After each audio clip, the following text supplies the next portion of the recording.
Hidden within the letters of an ancient language, there lies a name so sacred, so powerful, that it is only whispered in silence, a name that transcends time and space, Yahweh.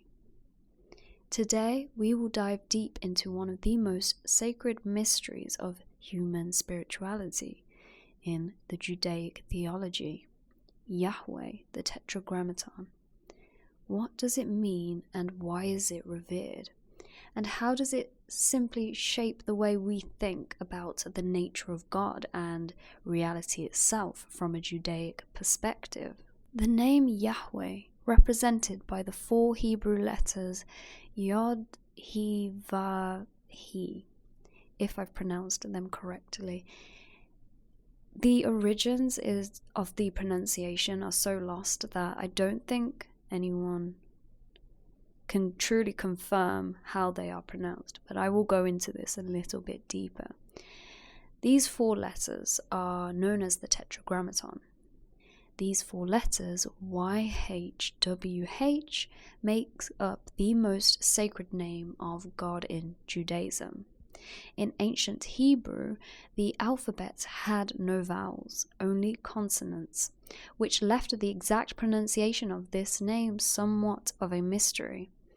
God's literal name is YHWH or YHVH in older styles, but no one knows precisely how it was originally spoken. Some believe the letters YHWH represent the sounds of breathing, with YH symbolizing inhalation and WH symbolizing exhalation. This suggests that every breath we take is, in a way, an acknowledgement of God's presence, an idea that aligns with certain Eastern spiritual traditions. When Moses encountered the divine presence at the burning bush, the infamous biblical story, he asked for God's name. The reply, as recorded in the book of Exodus, was Ehya Asher Ehya, which can be translated as I am who I am, or I am that I am. This phrase is ambiguous in Hebrew, reflecting past, present, or future. Yahweh, then, represents the eternal and self-existent nature of God, He who is, or He brings into existence whatever exists. In Jewish tradition, the Tetragrammaton appears over 6,800 times in the Torah, clearly underscoring its importance. Despite this, it is rarely spoken aloud, and for practicing Jews, especially those following the Talmud, pronouncing God's direct name is considered sacred. Now, of course, for this video, I am pronouncing it for educational purposes. Names like Adonai, meaning Lord, and Elohim are often used instead when reciting scriptures. This is because the name Yahweh is seen as so holy that uttering it casually could be considered a violation of the commandment not to take the Lord's name in vain. Some traditions hold that only the high priest, and only on Yom Kippur, within the innermost chamber of the temple, could pronounce the name aloud. The name Jehovah, or Yehovah, often associated with God, was never the true translation of Yahweh. It emerged later as a result of combining different languages and letters. Jehovah is more a variation derived from YHWH, representing God's eternal nature, He who will be, is, and has been. Yahweh is clearly more than just a name for God. It embodies the divine nature of existence itself. I am points to God as the ultimate source of all being, the eternal, unchanging force behind everything. Philosophically, Yahweh aligns with the idea of eternal being, the foundation of all that is. The Hebrew language captures this sense of timelessness, where God's name reflects as an eternal presence, past, present, and future intertwined. God revealed himself as I am that I am, a phrase that transcends time, suggesting that God is not just the creator, but also the sustainer of everything that exists. And this is very much in similarity with Taoism, where the Tao is the eternal now, where everything flows through, where time is irrelevant, or at least the human conception of time. What does Yahweh reveal about the nature of time and reality itself? The name suggests a being that transcends time. God is not bound by the past, present, or future. He encompasses all of it. Philosophers and theologians have long pondered Yahweh's relationship to time. If God exists outside of time, as his name implies, then all of creation, past, present, and future, is equally present to him. Yahweh is the eternal now, the fixed point around which everything revolves, very similar to the Tao in Taoism.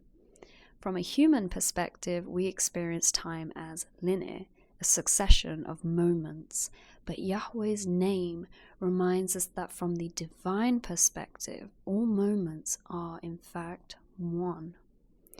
The concept of God as I am invites us to reconsider our understanding of existence, challenging us to glimpse beyond our temporal limitations and touch eternity.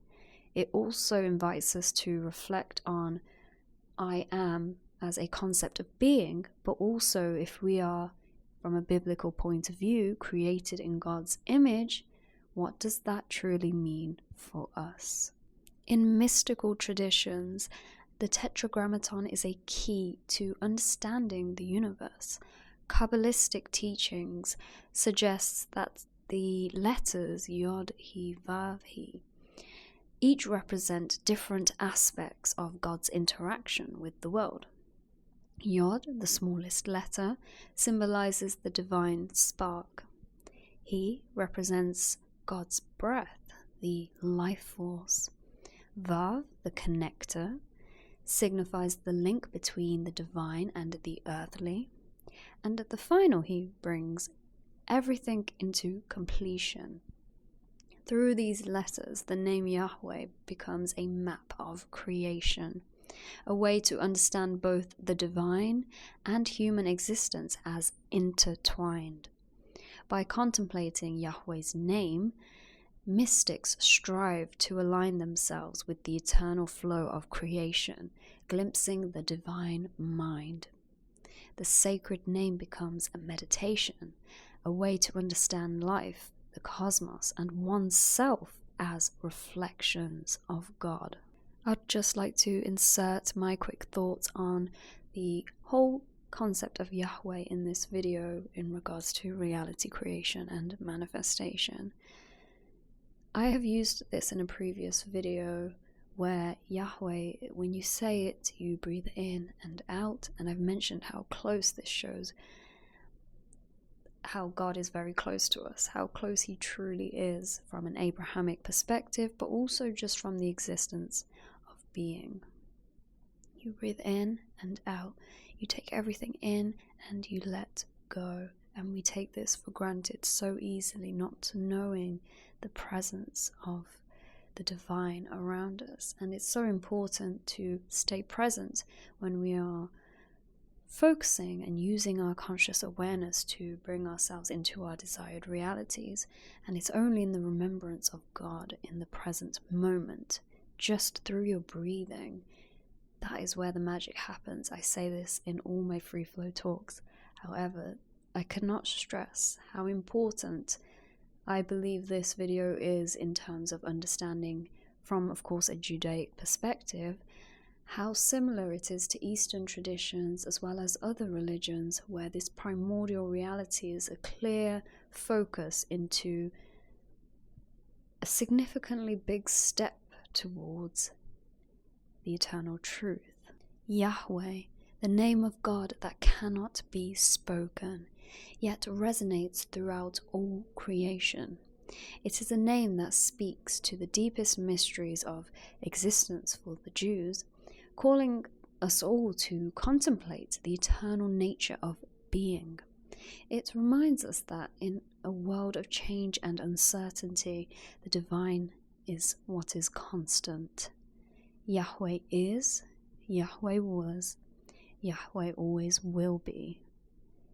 Thank you for joining me on this journey, on this video, through time, language, and spirituality in Yahweh. I hope this video was useful. I hope it brought you closer insights to your truth and what you're looking for, as well as just for intellectual curiosity. And with that, I'd like to end this lecture with my disclaimer that I am by no means claiming that I am knowledgeable in everything, except that I am in the humble pursuit of wisdom. Thank you so much for watching.